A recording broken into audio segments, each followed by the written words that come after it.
Thank you so much for being here. Tonight we are covering fear, why fear is showing up, how it might be getting in your way of living your best life. I would love to know why it is that you came to today's call. What were you hoping to get out of tonight? For me, I find I'm 62 years of age and I'm at a point in my life now where I want to be meeting new people and doing new adventures and new things.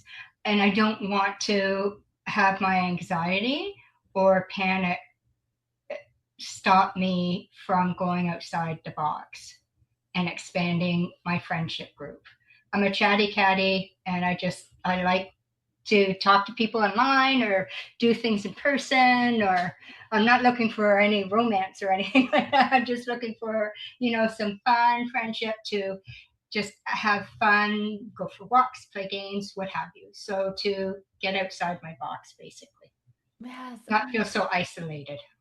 Yeah. Okay, that's amazing. So to get rid of the fear, get rid of the anxiety, step outside of your box and out of the zone of comfort and familiarity so you can go out, have fun, do adventures and all that thing. Amazing. Right. Okay. 100%. Great. Well, you'll find tonight really, really valuable then. Thank you. You're welcome. Yeah, Judy. I liked the title of it, the whole thing, fear. I feel like I've been living a lot of most of my life in fear of doing things and trying things, especially getting older.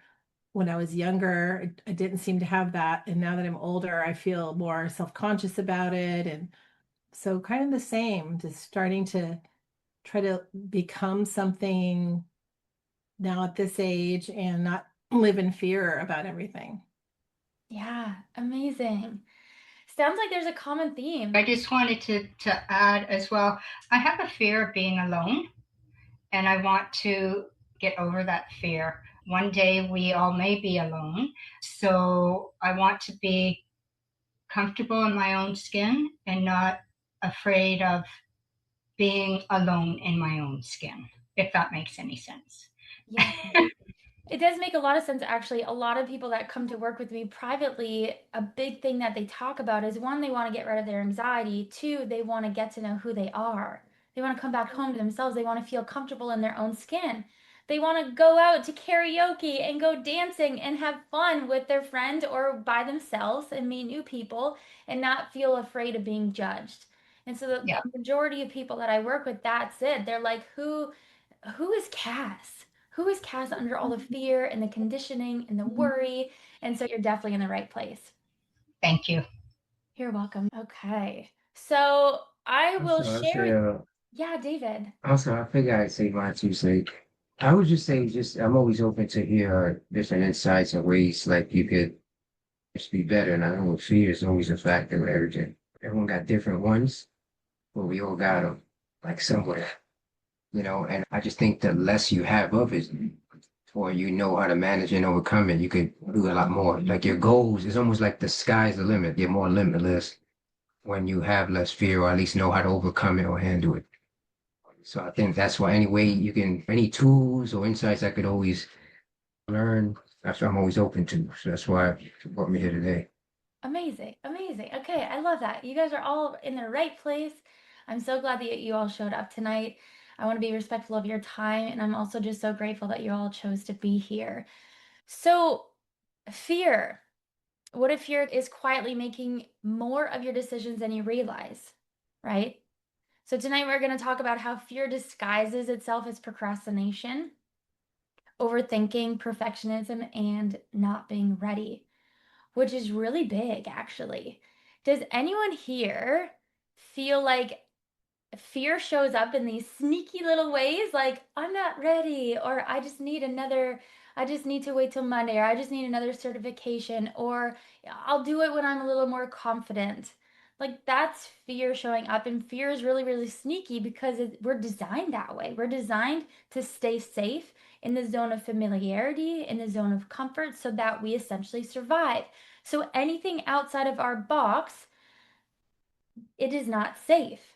And that's what Dawn was talking about, wanting to get outside of her box. We were designed to stay inside of a box, and that's why it feels scary to step outside of it.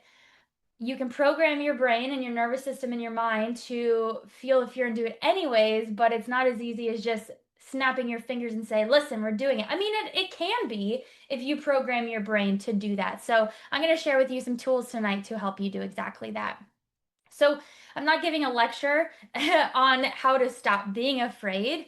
Tonight, we're going to uncover something that has been holding you back, something that fear is holding you back from, something specifically. We're going to talk a little bit about it. I'll teach you how to start noticing fear, and then I'm going to do a little 5-minute meditation to help you release it from your nervous system.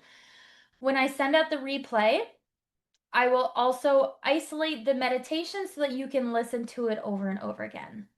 All right.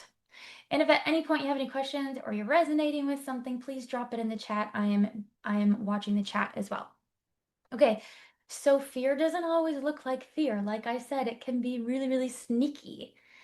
Most of us think fear shows up like panic, like maybe you're having a panic attack or you feel the butterflies in your stomach or you're maybe freaking out a little bit.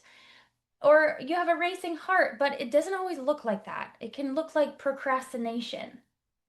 Maybe you want to put yourself out there and meet new friends or go out on dates or whatever that may be, but all of a sudden you have to clean your house. Well, isn't that a coincidence? Every time you're wanting to go out and meet new people, you all of a sudden have to clean your house. You procrastinated and now it's like it has to get done. It's not a coincidence. It's happening on purpose. Maybe you have perfectionism because you need everything perfect, otherwise you're afraid that people will judge you. You overthink. You overthink the worst case scenario, the best case scenario. If you can think of all the scenarios, then maybe you're a little bit more safe. It can always look like an indecision. I was in a narcissistic abusive relationship for 5 years. Indecision was huge because I was afraid of making the wrong choice. Because what would happen if I was wrong? So it was easier just to say, oh, I don't know, especially when it came to like what I wanted to eat for food or get dressed or anything. It's like, I don't know what to do. Please decide for me. So then it wasn't on me if I made the wrong choice. Fear can also look like people pleasing, not wanting to upset anybody, staying constantly busy, needing more information, like constantly needing more information, waiting for confidence. I think we all know that confidence isn't felt first. We take action, and then through taking action, we feel confident.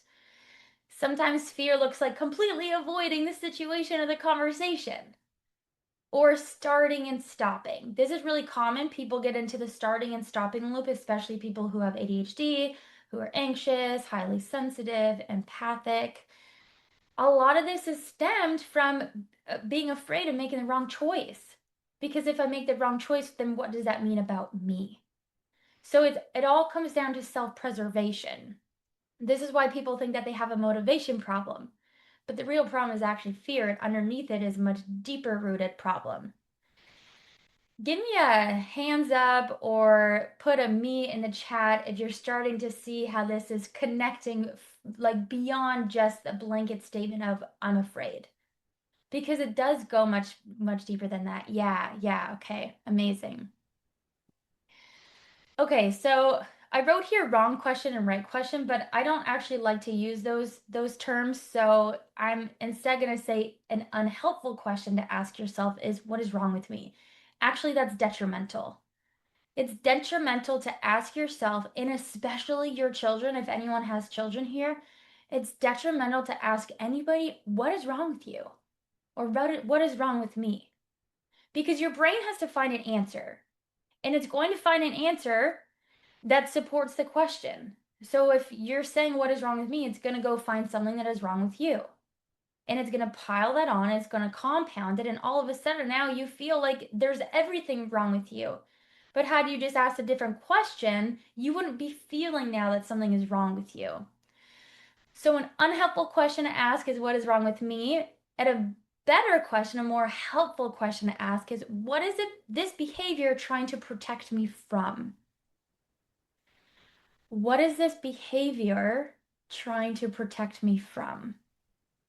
So if anyone here is feeling frustrated by their behaviors, whatever their behavior is, whether you're procrastinating or you're people pleasing or you're not standing up for yourself or you're not setting boundaries or you're staying inside when you really want to go out and meet new people, ask yourself, what is this behavior protecting me from? There's a lot of information hiding behind that question. So many people that come to these meetups, and I'd be curious if anyone here is an entrepreneur, a lot of people, they avoid posting online. And that could be protecting you from being judged by strangers, your neighbors, random people that you do or don't know. Maybe you haven't launched the thing. Again, this is primarily for entrepreneurs, but this could be for anything. Maybe you even have something that you want to create for like crafts, or you have an idea or whatever it is. Maybe you haven't launched the thing that you said you were wanting to. That's protecting you from failure, putting yourself out there and it possibly not working. Or maybe you haven't raised your prices or asked for a raise in your career. And that could be protecting you from rejection. And rejection is huge. Rejection is huge. Or the perceived fear of being rejected. Because then when we're rejected, we make it mean something about us. But when you become rooted and grounded in who you are as a human, as you, then that stuff doesn't scare you as much. I used to be debilitated by people pleasing, perfectionism, not setting boundaries, fear of rejection. But it's because I didn't know who I was. Yes, Dawn. Speaking your language, girl. It's because I didn't know who I was. I wasn't confident. I had no self esteem, no self trust. And so all of that was terrifying. And when I did the work, the actual work, like I went to talk therapy, it helped a little bit. But when I did this work, the work that I now help clients do, is when I finally was able to uncover who Cass truly is. And now I walk with this newfound confidence with, I don't really give a shit if you like me or not. All that matters is I like me. And everyone else's validation and confirmation and hey, you're great is a bonus. But I don't need you to like me in order for me to be good.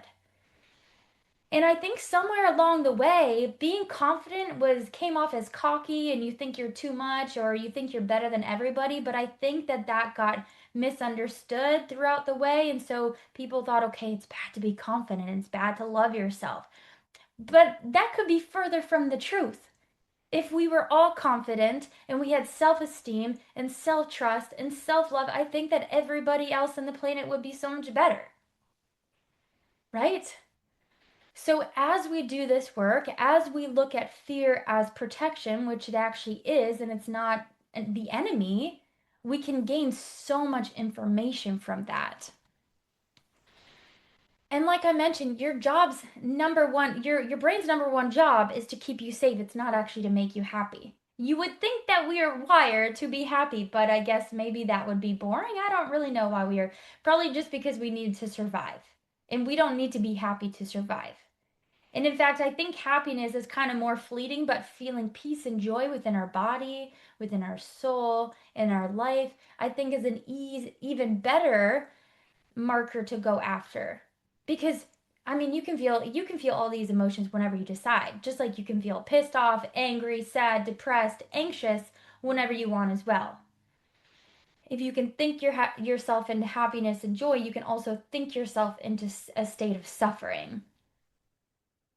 I used to think that emotions happen to us, but now I realize through doing this work that we actually are the ones that are thinking ourselves into the emotion.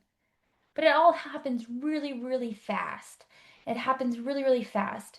It comes down to, and here I go going off on my tangents, but I do believe it's really helpful, so I'll just say it. Underneath everything, I'm going to put it in the chat. Everything everything starts with the beliefs that we have about ourselves. Now, those beliefs are really, really sneaky. I'm going to stop sharing just for a second because I think that this is really valuable. Everything stems from the beliefs that we have about ourselves, and we established those beliefs when we were children before we had any conscious awareness of what we were choosing to believe.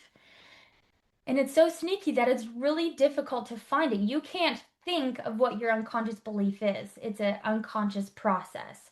So everything stems from the belief. From there, something happens, and we call that a trigger. Something in our environment happens. From there, we talk to ourselves in the form of internal dialogue. I'm going to call that one ID, internal dialogue. From there, we're feeling an emotion. And then from there, we are doing a behavior. Okay?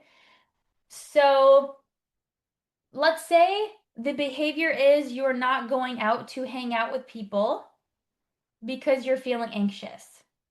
But if we were to zoom out and go backwards, okay, what were you feeling before you decided not to go hang out with those people? Oh, I was feeling really anxious and insecure and worried. Okay, what did you say to yourself just before that happened? Well, we would actually go look at the trigger. Well, I looked at myself in the mirror and I felt like I was not very good looking today. And so then I said, well, like no one's going to want to talk to you. Look at you. And then you felt insecure and then all of a sudden now you're not going out even though you said you were going to tonight.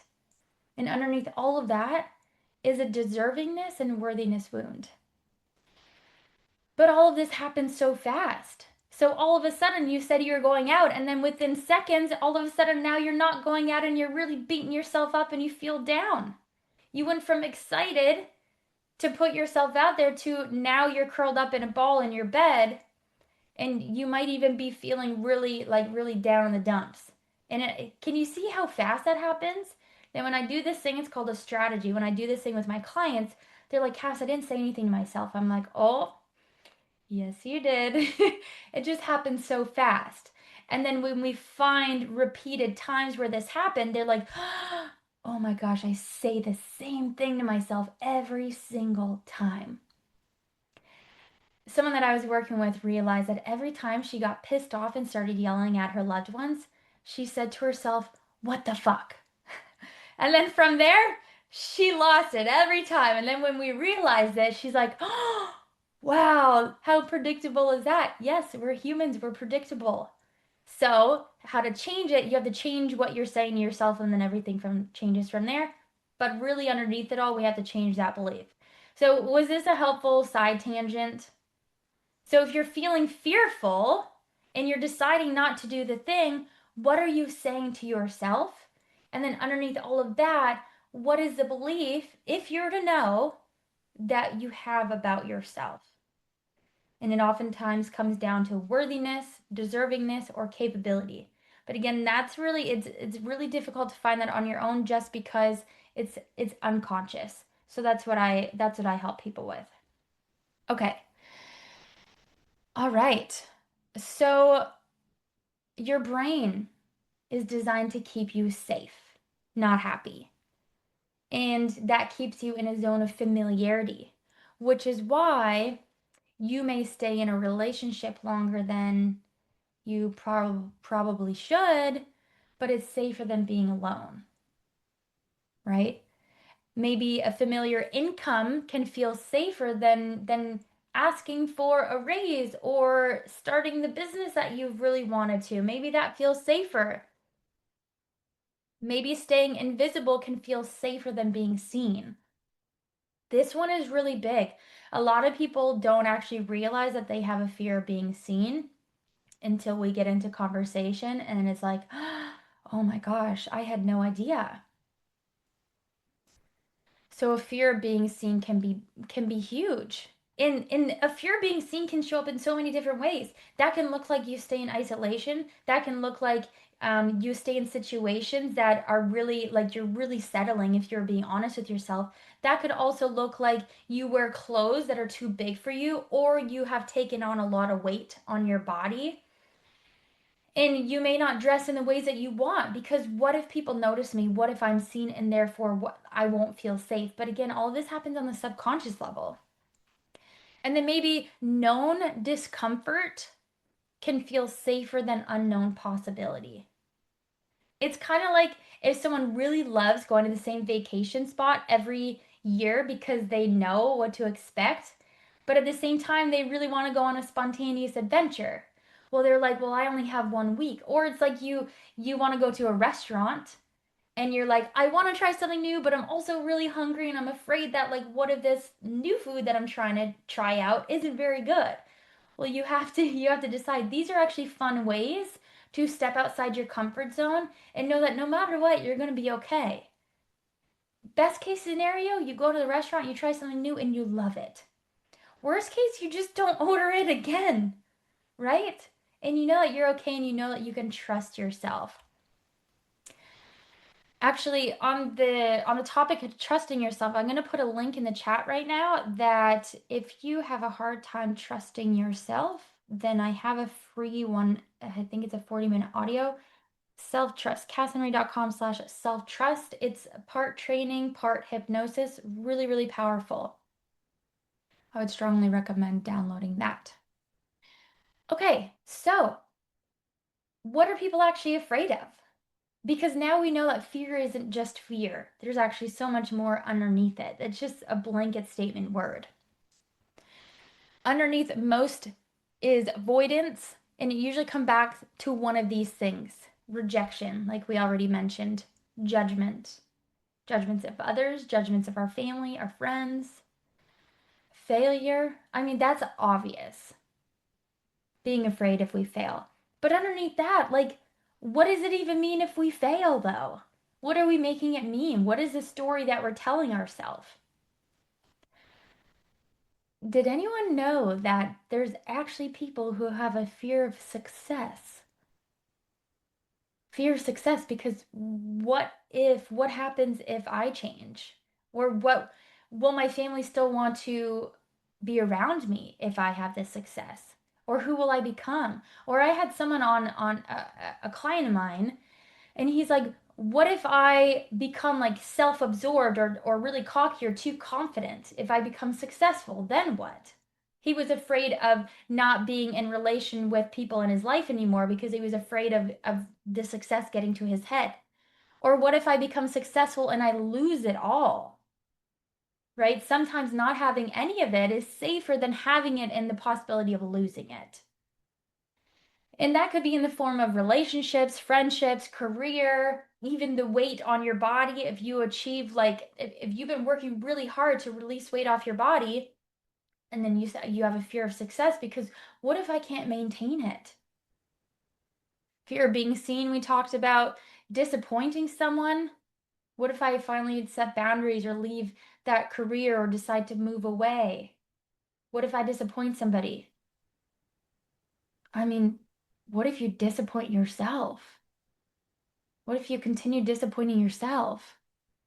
Fear of making the wrong choice, that one really comes down to self-trust, though. Losing belonging.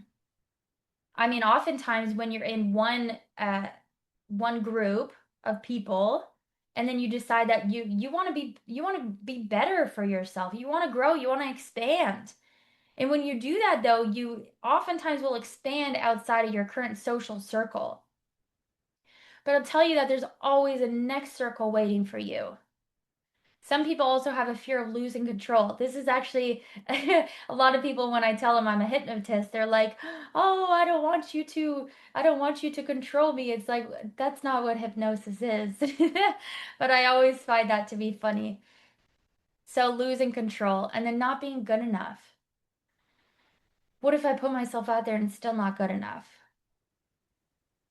I mean, all of this really just comes down to the stories that we're telling ourselves anyways. And none of it is factual. So if I actually did the thing I'm avoiding, what am I afraid might happen? So I want you all to take a minute here and think about the one thing that you have been avoiding doing. The first thing that comes to your mind, trust your unconscious mind, and then ask yourself, what am I afraid might happen? So go ahead and write that down. Try not to think too much. Allow your unconscious to write for you. And then if that happened, what would it mean about me? So go ahead and take a minute to do that. And then when you're done, feel free to drop it in the chat.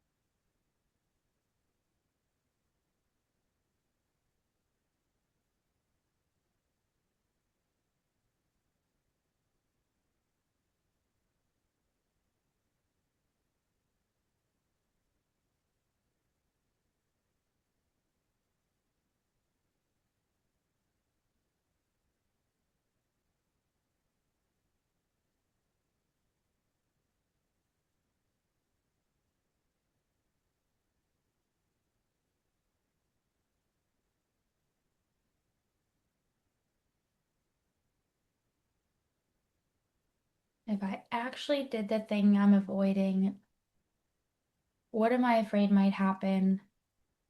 And if that happened, what would it mean about me? Has anyone come up with anything yet?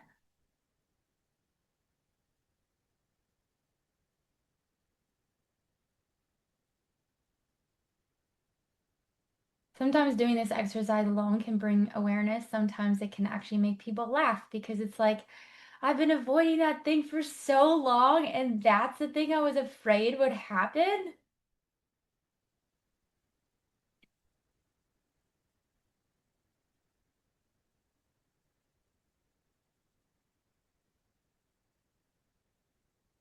Does anyone want to share what they came up with?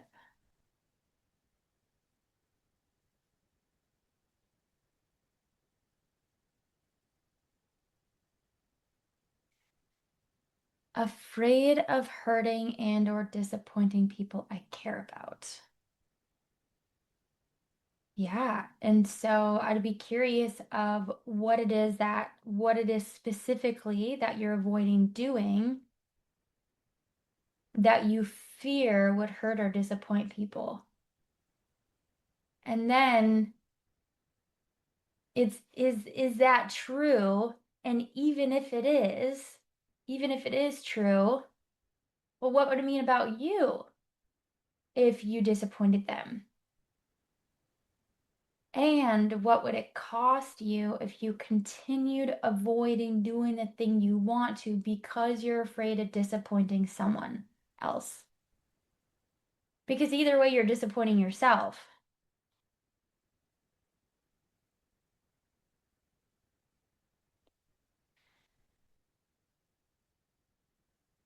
Okay.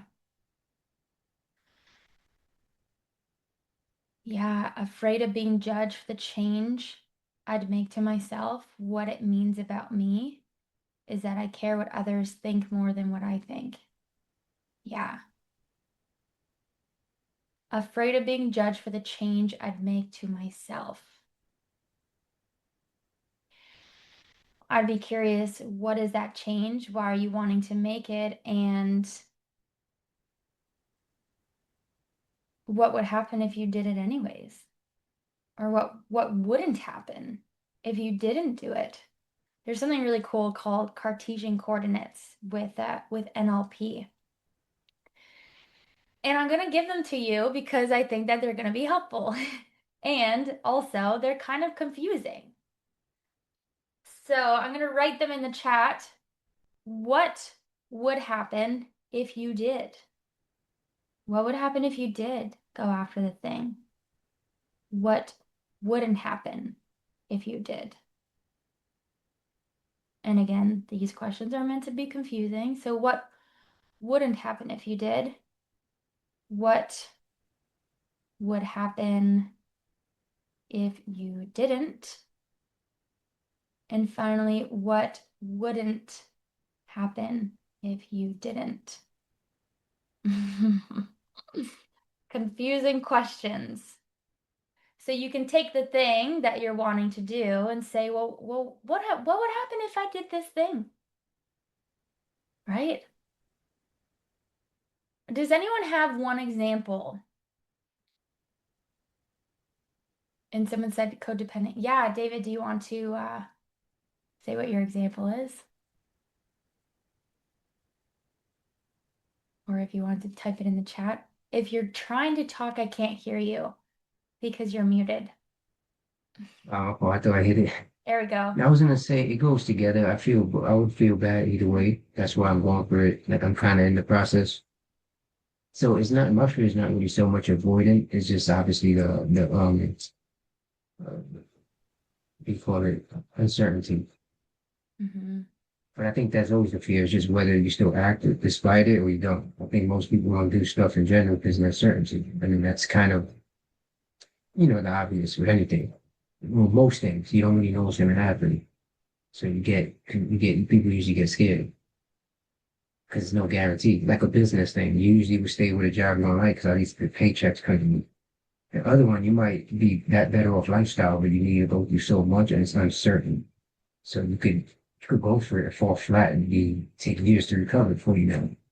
Yeah. Or it could work out well. So it's like a high upside, but the downside could be detrimental. And in the process, like you said, people tend to maybe they don't kick you while you're down, but they could, but like you kind of see people notice that too. Like you said, put yourself out there. The business fails. Not only you take the hit, but then people were right there to say, "Hey, what happened on your business, man? You left that corporate job like 2 years ago, and now you're doing this. Like, what happened?" And they inadvertently kind of kicking you down. Even if they don't try to. Some may try to, some don't, but they still may do it. You go to family Thanksgiving or something. Hey, David, how you been? Oh, what happened to that business you started? And then it's up to me to kind of answer that. So it Yeah. reminds you of the negative, almost like you said, a breakup. It's like you might not want to think about that person no more, but then you got your cousin asking, oh, what happened to that one girl? You're like, oh, so I just think it's a lot of those things that the downside could be very like not only negative, not only hurt like financially, but the ego, could take a bad pounding if Yeah. you fail. So Yeah. And I love that's that you why I said think that. it failed. Yeah, it sounds like the possibility of needing to have that conversation if it came down to it, of explaining to people, oh, well, I tried and it failed. But really, you could decide how to respond in any situation. So you could be like, oh, yeah, I put myself out there and it didn't work out. Or, oh, yeah, that relationship, it failed. Or you could say, that was a wild ride. I left my job. I put it all on the line. I gave it everything I had. And man, that one didn't work out, but guess what? I'm on the next one. And it doesn't matter because we can't control the way that people see us. There's a million versions of us out there because everybody has their own view of us, including ourselves. So we get to decide how we feel about ourselves in this situation, and then we let everybody else decide what they want to interpret. But we have to stop deciding how we're going to behave in our life so that we can kind of control how other people see us. Because regardless, we can't, because everyone is seeing through a different lens. Yeah. Oh, That definitely makes sense. yeah. Yeah. I'm glad you said that though. Because a lot of people do run their life by, well, what will people think? What will people say? To that I say, who cares? Who cares what Nancy down the road says when you decided to quit your job and travel for 6 months? She might be chatting about you at the book club. It doesn't matter. What about Aunt Susan that you maybe seen a couple times in your life just because she's your aunt now she gets a say in everything that you do? Or your parents? I've had my parents a lot of times say, like, Cass, you should get a safe, secure job. But that's because they love me and they want what's best for me. But guess what? That's not what's best for me. Maybe it is, maybe it isn't. But look at me now, right? So Mhm. everybody is operating out of their own lens of their own fear. And we get to decide, are we going to allow other people to project their fear onto us and now we're acting in accordance according to other people's fear? Or are we going to decide, that actually doesn't resonate with me. I'm not actually afraid like you are. So I'm going to bless you and I'm going to send some of my courage and confidence your way or not. But that doesn't resonate with me. So I'm not actually afraid. I actually love putting myself out there. And, maybe I make new friends, maybe I don't. Maybe the business works out, maybe it doesn't. In the end, it doesn't matter because at least I know that I tried and I put myself out there and I know who I am. And so I can only hope that all of you get to that place. Now, I'll tell you, I wasn't always like this. I wasn't always like this. If you know part of my story, you know that I struggled with depression and anxiety and binge drinking and binge eating for a very long time until I uncovered this work. And so it wasn't all sunshine and rainbows, but when you are able to clear out the stuff from the past and then program your brain to think in these ways, it's a lot easier to feel the fear and do it anyways. Who raise your hand? Who here wants to program their minds and bodies to be able to feel the fear and do it anyways? Yeah, Dawn, I love the shaking hands.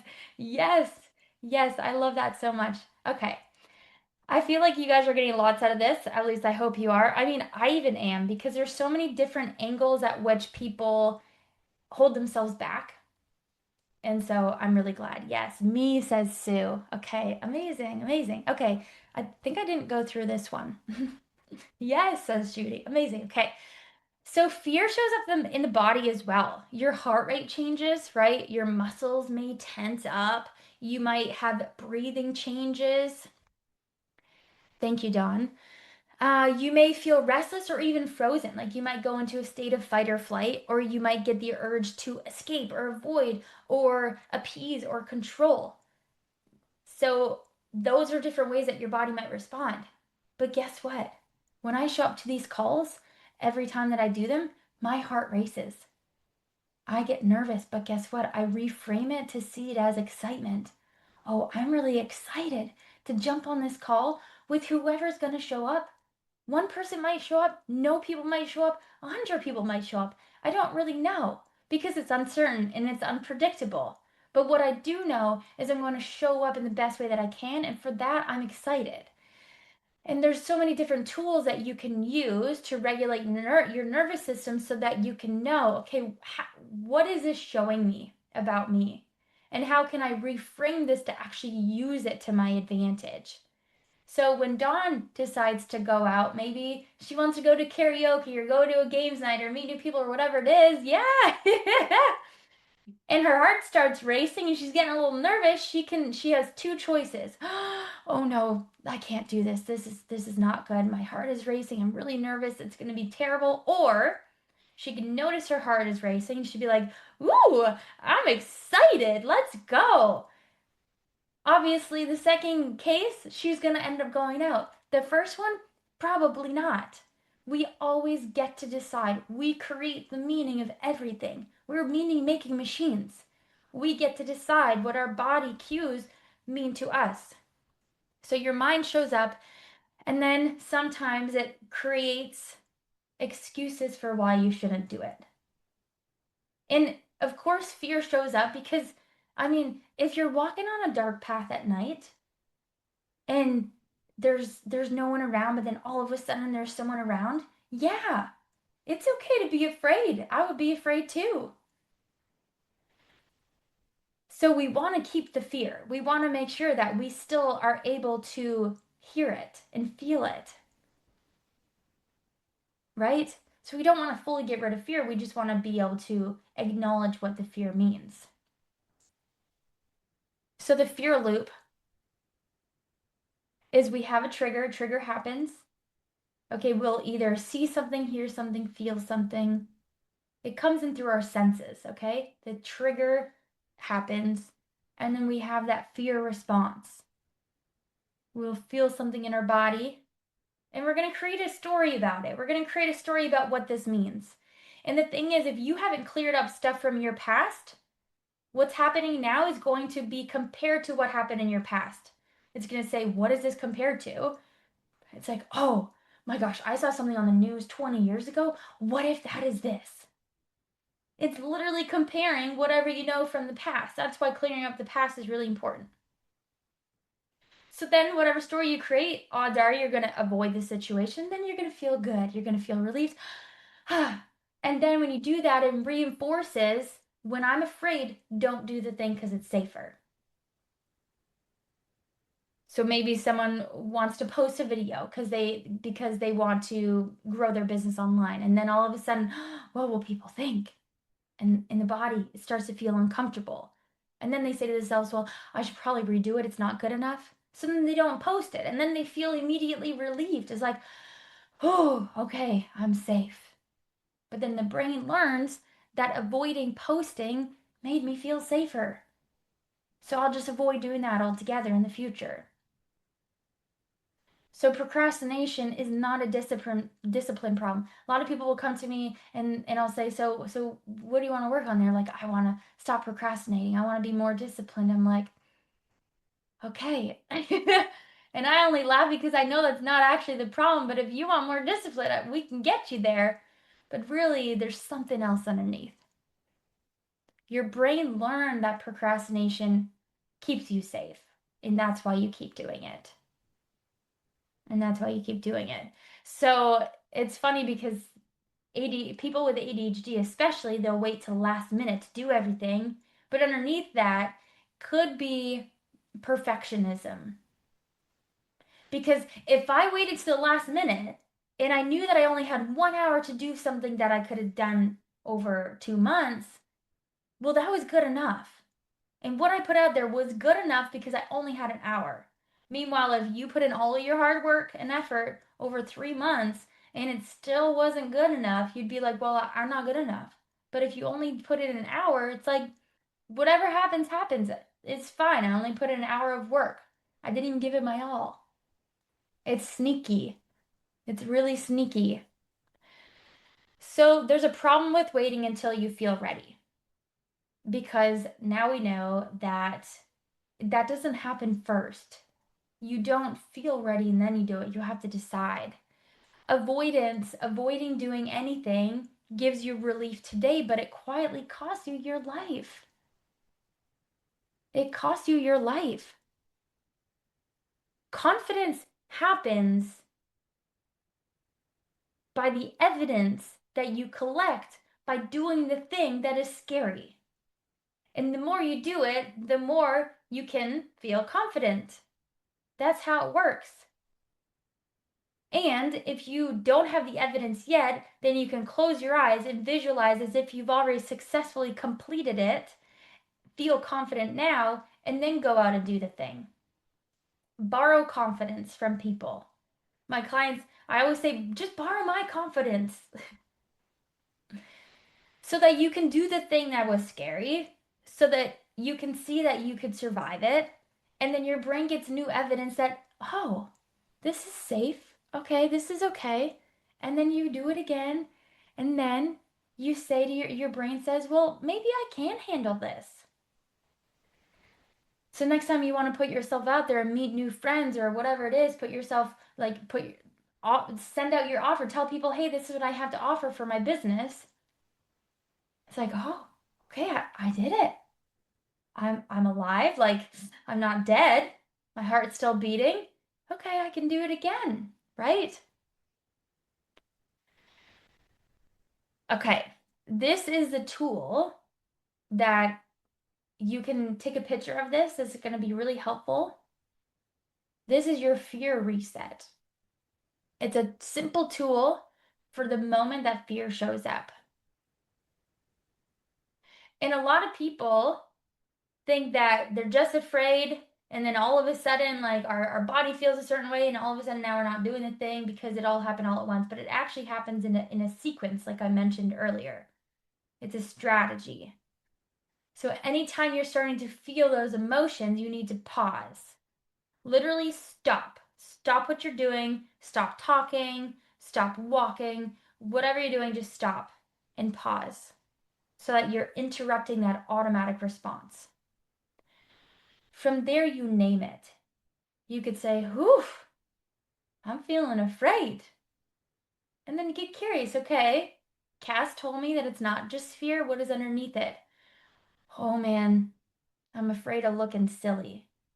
Or I'm afraid, what will that person think of me? Or if I if I try it and I fall, what are they going to say? I did a Spartan race on the weekend. It was a very challenging race, if anyone knows about Spartan races. And it was the first time that I actually tried to do the rope climb. And that rope climb is like, I want to say like at least 20 feet tall. I don't actually know, 20 or 30 feet, but that I feel like that's pretty tall. It is very tall. And before I wouldn't even attempt it because I'm like, I don't even know how to do this thing. But I looked at that rope on Saturday and I'm like, I own you. I'm going to climb you and I'm going to do it. And I was terrified. And I wasn't terrified of what people thought. I was actually just terrified of falling because what if I climb up there? Then how am I going to get down? So that was more so I acknowledged the fear. Okay, fear is showing up. Why? Okay, I'm afraid. Okay, we established that. I'm afraid of what? Well, what if I climb up there and I don't know how to get down? Or what if I fall and I hurt myself? Okay, so what if that happens? We probably won't die. Okay, if we won't die, then we're at least gonna give it a go. So you can pause and you can ask yourself and have a conversation with yourself.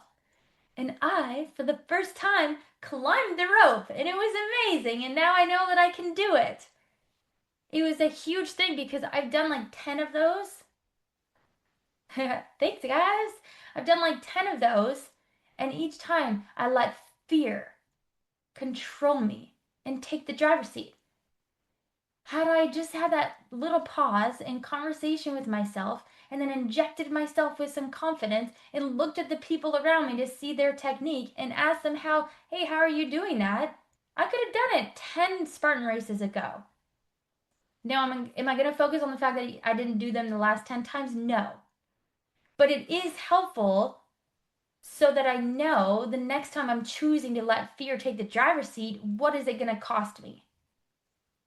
And that's something I'm going to invite all of you to do as well. Because maybe it's just one time, but one time adds up to 2 and 3 and 4, and now it's 10 races. Or for you, maybe it's 10 years. And so, how long are you going to wait until you actually say, guess what? I'm in the driver's seat of my life. Fear doesn't get to drive it anymore. So, once you named it, then you regulate. You can do this easily through breath. You can do it through EFT tapping the meridian points on your face. It's really easy. So I feel afraid right now. Even though I feel afraid right now, I'm going to be okay. I'm going to survive. EFT tapping is really helpful. Breath work, really. And in NLP, the work that I do, we talk about creating anchors. There's so many different tools, but just if you exhale longer than your inhale, then you can calm yourself down. And then ask yourself a question. Is this danger? Is this discomfort or uncertainty, or am I just excited? Ask yourself the question versus just saying, I'm afraid I can't do it. And then decide. If fear wasn't deciding right now, what would I choose? Because you get to decide. Are you guys excited to start looking fear in the face and be like, you don't get to say anymore? Yeah. Yes, yes, yes, yes. Amazing. Okay. Yes. So, for the sake of time, what I'm going to say is to take a picture of this and take 10 minutes after our call and do this. Do this exercise. We did it a little bit at the very beginning, but now that we have more tools to kind of go off of, then you can go about it on your own. The thing that I really want you to focus on as well is to take action at the end. What is the one tiny action I can take? I'll go through the prompts for the people that are listening to the audio recording and not here on the call. So number 1 is, what have I been avoiding? What have I been avoiding? Number 2, what am I afraid might happen? I'm not saying what will happen, okay? Because you don't know. You don't have a crystal ball. What am I afraid might happen? Words are really important. What am I actually protecting myself from? Is this actually unsafe or just uncomfortable? And what would I choose if fear wasn't choosing for me? And then finally, what's one tiny action I can take in the next 24 hours? I'm a big person on taking action. I don't let anyone out of my sight until they say that they're gonna do something about it. Because you're not here just to gather more information. At least I don't think you are. Maybe you are. Maybe you're just, going to all these meetups, listening to podcasts and all that to collect more information. I hope that's not the case. I hope that you're here because you want to create change in your life and you're ready to do something about it. Raise your hand if that's you. Yeah, yeah, amazing. I realized it got dark and it's getting dark in my office. Just one sec. A little better. Okay. So the goal isn't to become fearless, like I mentioned, because sometimes fear is important. Yes, you are changing. It's to stop requiring the absence of fear before you let yourself live your life. You don't need to have the absence of fear before you start living your life. You can feel the fear and still choose yourself. You can feel the fear and still choose to live and to do the thing. So ponder on this question, especially when we do that meditation. If fear stopped making your decisions, what would you actually create? What would you actually do with your life? I've been thinking about going bungee jumping just because I'm terrified. And then I was lying in bed thinking about it. Beljeet heard this story already. I was laying in bed thinking about going bungee jumping. And then I'm thinking, well, if I'm going to bungee jump, I might as well backflip off of it. Even though I've never backflipped off of anything. I don't even know how to backflip. And I'm thinking about it, I'm getting myself all afraid. And all of a sudden my heart is racing and I'm losing my breath and I'm really afraid. Yeah, Don, I'll email it out. And and then all of a sudden I'm really afraid and I'm like, oh my gosh, I'm putting myself into a panic attack. Just at the mere thought of thinking about backflipping off of doing bungee jumping. So just at the sheer thought alone. At the sheer thought alone. So if any of you do live in Ottawa, I'm actually hosting a full day event. It's called Life by Design. It's a day to get intentional about the next chapter of your life. And this is a signature workshop that I've been doing since 2018. We create vision boards, we use all of the tools that I spoke about today, and then we create your life on purpose. Beljeet was there before. It was a really, really great event. I'm going to pop it in the chat if anyone is local. CassHenry.com/lifebydesign. I would love to have you there. Bring a friend. Use the promo code FRIEND since you're on the meetup tonight. If you're not local to me and you want to explore deeper into the work that I do, I'm going to give you a link and you can book a call with me and we can have a conversation about clearing out the fear that is still there. Because knowing is one thing, but knowing doesn't actually clear out this stuff. Knowing doesn't clear out anxiety. It doesn't clear out this long fear. It doesn't clear out the limiting beliefs. Knowing is one thing, but actually changing it at the root is another. So if that's something that you do want to do, then I highly recommend booking the call with me so we can see what it looks like to explore those options.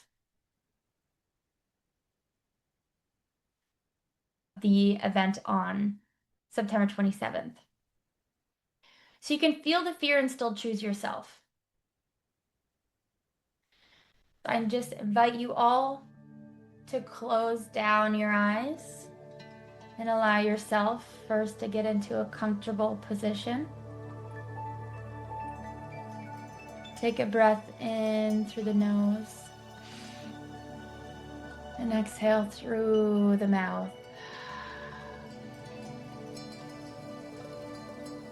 That's right. In through the nose. Exhale through the mouth. And this guided experience is to focus on what would you choose if you weren't afraid. And as you breathe in and breathe out, just allow yourself to settle into this moment. Feel the feet on the floor and feel the chair or surface beneath you.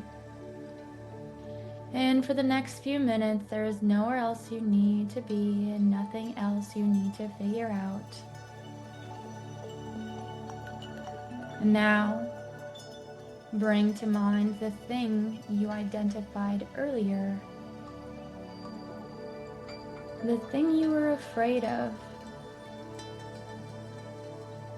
The thing that you kept putting off. Maybe the decision that you didn't make yet, or a conversation that you haven't had, or the thing you want to do, but something keeps stopping you. And simply notice.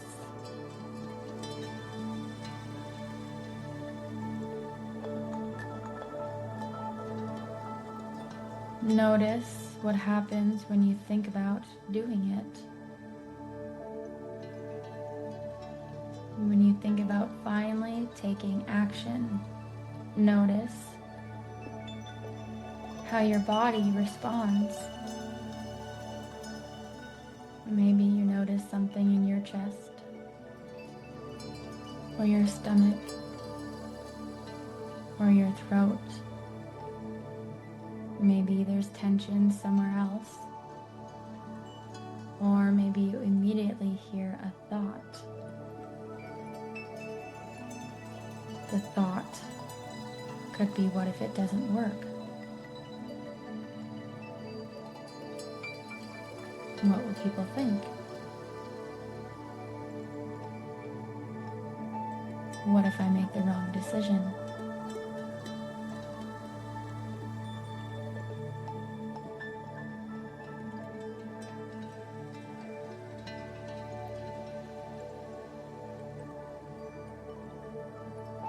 Whatever comes up, just notice it.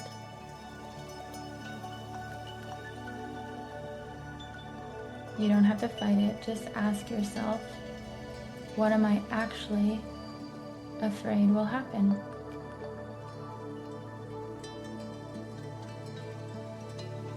Pause. And then ask, what has this fear been trying to protect me from? Rejection? Failure? Judgment? Disappointment? Uncertainty? Being seen? Losing something? Not feeling good enough?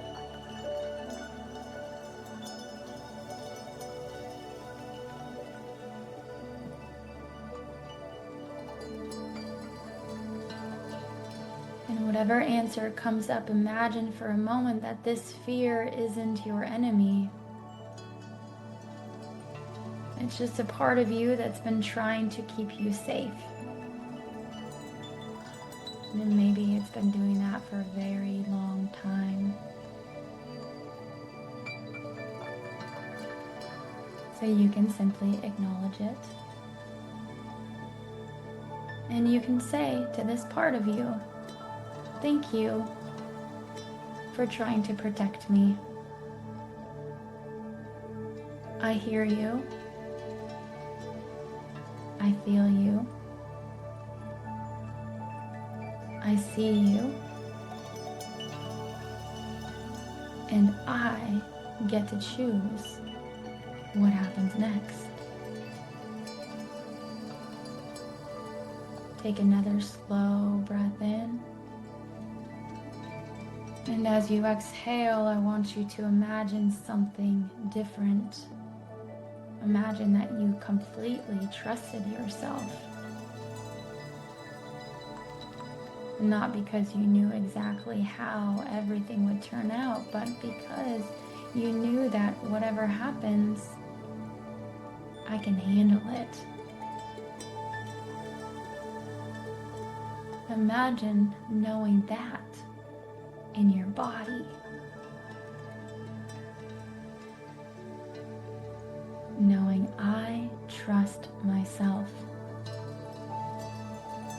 I can figure things out. I don't need certainty to move forward. Breathe that feeling in.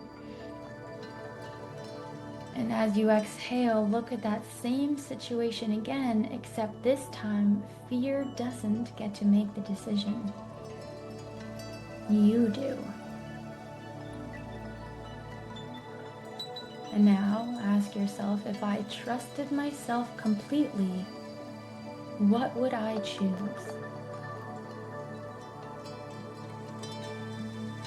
What would you say? What would you do? What would you stop doing? what would you finally begin? And now, imagine yourself actually doing it.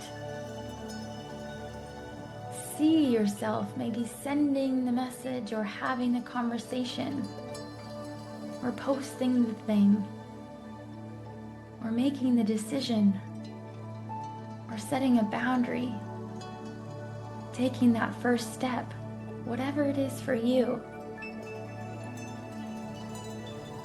And notice yourself on the other side of that moment.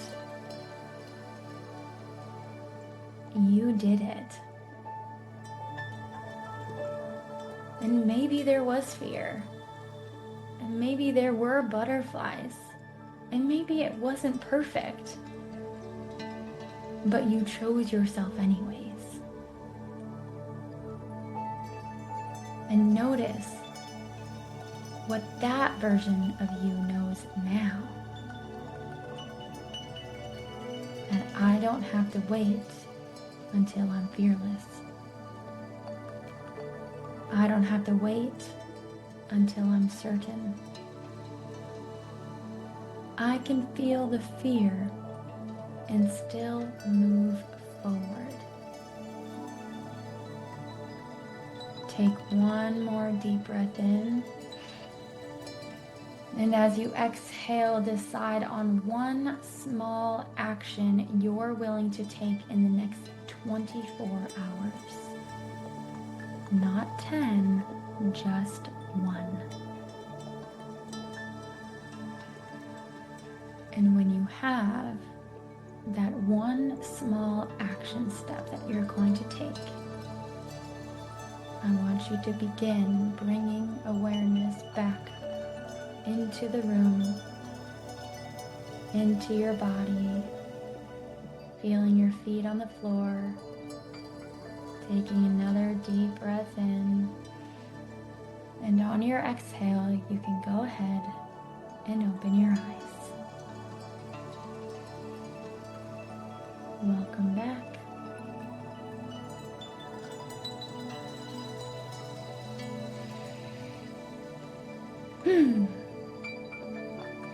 Does anyone want to share?